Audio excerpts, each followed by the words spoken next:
Here we're going to change the user interface and the default presets. Before we change these settings, it's important to back up the current UI configuration. This will be insurance just in case you make an unwanted change to the user interface and want to restore the current settings.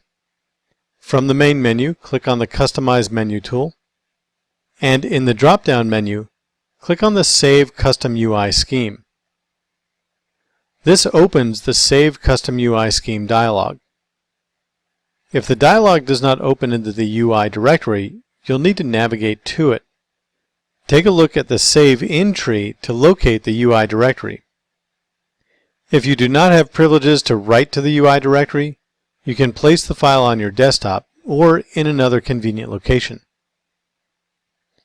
Type in the file name My UI Scheme and click Save. In the Custom Scheme dialog that pops up, make sure that all the options are checked and that the icon type is set to light. Click OK to save the UI scheme. Now to set the presets and layout. From the main menu, click on the Customize tool, and in the drop-down, click on Customize UI and Default Switcher.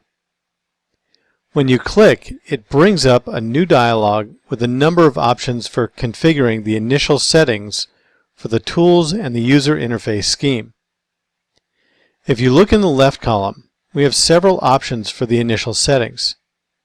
We can set the configuration for Standard Max with the scanline renderer, or Standard Max with Mental Ray as the renderer.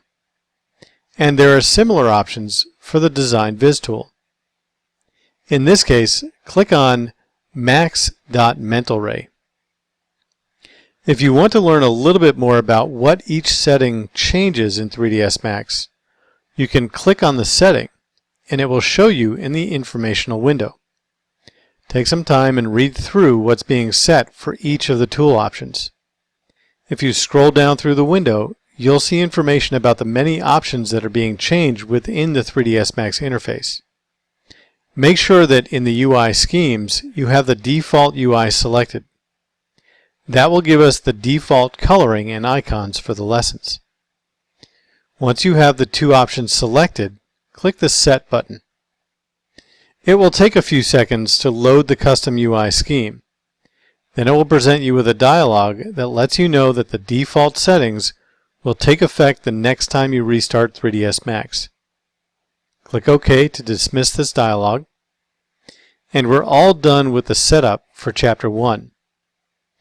We're all now working with the same interface and the same presets, so there should be no surprises. Go ahead and close 3ds Max, reopen it, and you're ready to move on.